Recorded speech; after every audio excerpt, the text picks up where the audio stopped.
Bonjour à tous, j'espère que vous êtes en forme. Aujourd'hui, je viens vous parler d'un sujet qui n'est pas toujours agréable à aborder, ni même surtout à vivre, j'ai envie de dire. Un sujet dont on parle forcément pas aisément, qui est celui de la constipation. Alors, surtout chez nous, les femmes, on est quand même très sujettes à ça, pour différentes raisons, entre autres aussi avec les hormones, etc. Enfin bref, et notamment la constipation chronique. Donc aujourd'hui, ce que je vais vous partager, je vais pas aller sur la partie émotionnelle, etc., ou les raisons même de la constipation chronique profonde. Je vais simplement vous partager 4 habitudes que moi j'ai mises en place qui m'ont permis de sortir de la constipation chronique. C'est mon expérience, comme je le dis toujours sur ces vidéos, ça n'est qu'un partage d'expérience. S'il y a des choses qui vous parlent, tester, expérimenter. C'est de toute façon la meilleure façon de savoir si ça vous correspond ou pas, si ça vous aide ou pas.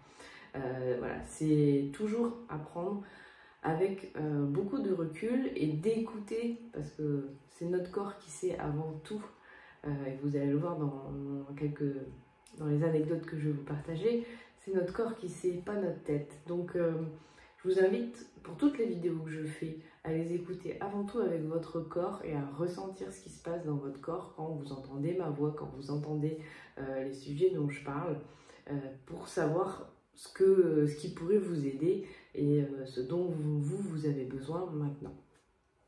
Donc, ces 4 nouvelles habitudes sont, vous allez voir que c'est, notamment pour la première que je vais vous partager, ça peut paraître un peu surprenant. Et comme souvent, moi j'aime bien justement aller à l'inverse de ce qu'on peut entendre. En l'occurrence, là, je suis allée à l'inverse de ce qu'on peut entendre grâce à une expérience personnelle. À savoir que la première habitude là que j'ai mise en place, c'est d'arrêter de manger trop de fibres. Alors que, clairement, hein, vous parlez à la majorité des gens, les soucis de constipation, on va te dire tu manges pas assez de fibres. Alors clairement, je fais partie de ces personnes qui en mangeaient et qui en mangeaient beaucoup, qui en mangeaient à chaque repas. Et pour autant, voilà, j'avais de la constipation chronique. Donc, en fait, j'ai fait l'expérience un jour, un midi, où voilà, mon compagnon rentre pour déjeuner. J'avais pas très faim, je ne savais pas trop si j'allais manger ou pas. Et puis, il a envie de faire des boulettes de viande. Et là, je sens, comme je dis toujours, hein, c'est le corps qui sait. Mon corps me dit « Ah oui, oui, oui, j'en veux ». Je n'ai mangé que ça, c'est-à-dire que je n'ai pas mangé l'accompagnement, je n'avais pas très faim, donc j'ai juste mangé des boulettes de viande. Clairement, j'ai éliminé juste après. Et là, je me suis dit quand même, incroyable. Et ça faisait, enfin voilà, quand on est en constipation chronique, on peut être des fois à plusieurs jours sans éliminer, donc j'étais scotchée et donc je me suis un petit peu documentée, et puis là j'ai découvert en fait qu'il existait un certain nombre d'expériences qui démontrent que des gens en constipation chronique sont sortis de la constipation chronique en retirant toutes les fibres. Donc je ne vais pas rentrer dans les détails parce qu'il y a plein de vidéos qui vous expliquent ces choses-là, qui vous partagent des expériences sur le sujet. Simplement voilà, une des premières habitudes qui m'a moi aidée, c'est de clairement réduire les fibres. Et clairement aujourd'hui je mange davantage, je suis plutôt tournée vers les fruits ou les légumes fruits plutôt que les légumes qui contiennent plein de fibres. Voilà, donc ça c'est la première habitude que j'ai changée, qui est vraiment a changé beaucoup de choses. La deuxième, c'est, alors vous savez que moi je bois de l'aloe vera tous les matins, donc ça m'a aidé moi à résoudre un souci de côlon irritable. Donc déjà, ça me faisait du bien au niveau intestinal. Et je prenais de temps en temps les probiotiques, mais j'étais pas assidue. Puis là, je me suis dit, allez Anne-Sophie, tu vas tester ça vraiment jusqu'au bout et tu vas prendre les probiotiques tous les jours en plus de ton verre d'aloe vera. Et en plus de mon collagène marin, parce que le collagène marin, alors certes je le prends moi pour tout ce qui est articulaire, pour pouvoir continuer d'avoir une forme au niveau articulaire, je le prends aussi pour la peau, mais ça joue aussi sur la paroi intestinale. Donc le collagène marin, l'aloe vera, c'est mes deux alliés que je prends tous les matins. Et là j'ai rajouté donc les probiotiques que je prends aussi tous les matins, ce qui fait que voilà, tous les matins j'ai mon trio gagnant, aloe vera, un probiotique et un stick de collagène marin. L'aloe vera, pareil, je prenais souvent, je prends toujours de temps en temps celle à la canneberge, qui est ma préférée. Et là, bah, justement, pour me libérer aussi au niveau intestinal, je suis passée à la mangue, qui est clairement très efficace aussi pour ça. Donc le trio gagnant le matin, mon habitude du matin, un grand verre d'aloe mangue, mon collagène marin et les probiotiques. Et c'est vrai que maintenant de prendre les probiotiques tous les jours, ça me fait un bien fou. C'est vrai que notre microbiote, il est clairement secoué par le stress, par notre quotidien. Quand on fait partie des gens qui ressentent un peu tout, comme moi, qui sont hypersensibles, hyper réceptifs, bah voilà, aujourd'hui je prends conscience que je ne suis pas encore en mesure de ne plus prendre ce genre de choses le matin et je suis ok avec ça. Et puis voilà, ça me fait du bien. Donc ça, c'est la deuxième habitude que j'ai mise en place de manière vraiment quotidienne, c'est de rajouter les probiotiques à ma routine du matin. La troisième chose, c'est que j'ai aussi remarqué que quand le matin, donc après avoir pris ma routine, un petit déjeuner si j'ai faim, si j'ai pas faim, je prends pas de petit déjeuner, voilà, je m'écoute là aussi.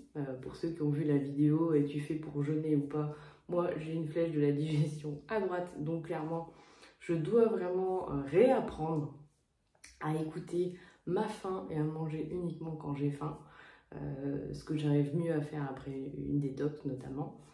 Mais bon, ça, on reviendra sur ce sujet-là plus tard.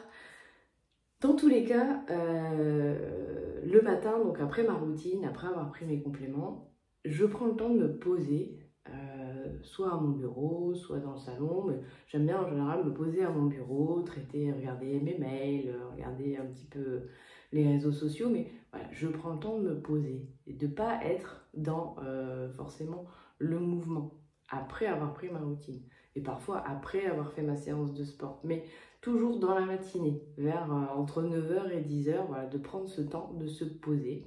Et c'est à ce moment-là que mon système digestif se met à travailler et que j'élimine. Donc je me suis rendu compte, et des fois j'ai besoin que de 5-10 minutes de ce temps de pause, mais si je démarre ma journée pleine balle et que je n'ai pas du tout de temps de repos, entre guillemets, repos, disons le corps au repos, voilà, où je suis vraiment posée, c'est pas forcément du repos, quand je suis en train de traiter mes mails ou faire ma compta, c'est pas ce que j'appelle du repos, mais mon corps est posé, je suis pas en train de bouger dans tous les sens, je suis focus sur une tâche.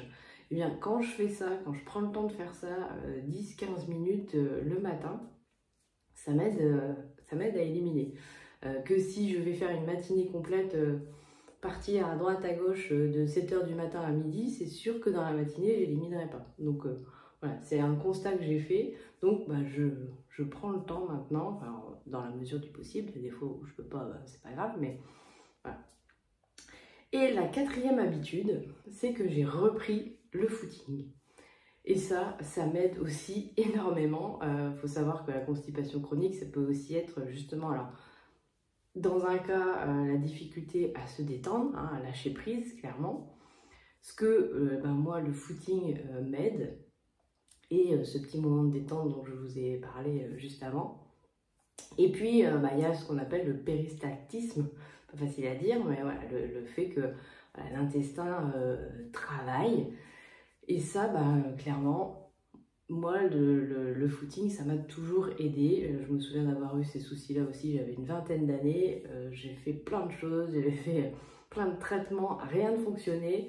Et il me semble que c'est mes parents qui m'ont dit « Mais pourquoi tu vas pas courir un bon coup ?» Et ben, clairement, c'est ce que j'ai fait. Et c'est ce qui a fonctionné.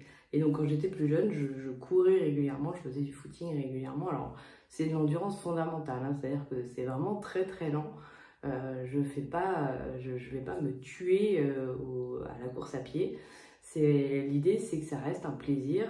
Moi, quand je fais du footing, notamment avec une amie, on parle pendant 10 km. Donc, clairement, je suis à un niveau où je ne suis pas en train de perdre mon oxygène. Je suis vraiment à un stade où juste ça me fait du bien, quoi. Et c'est vrai que j'avais arrêté cette activité-là. Enfin, J'en faisais de temps en temps, mais j'étais plus vraiment assidue. Et là, en reprenant de manière régulière, ben, je me rends compte à quel point ça me fait du bien. C'est une activité qui me fait du bien et qui me fait du bien aussi émotionnellement, hormonalement parlant et digestivement parlant. Donc voilà mes 4 habitudes qui m'ont permis, moi, de sortir de la constipation chronique. Encore une fois, je le dis, c'est un partage d'expérience. Donc dans ce partage, ben, vous prenez ce qui vous parle, ce qui fait du sens pour vous, et puis vous laissez le reste. Dans tous les cas, je vous souhaite d'être en forme, de prendre soin de vous, et je vous dis à bientôt.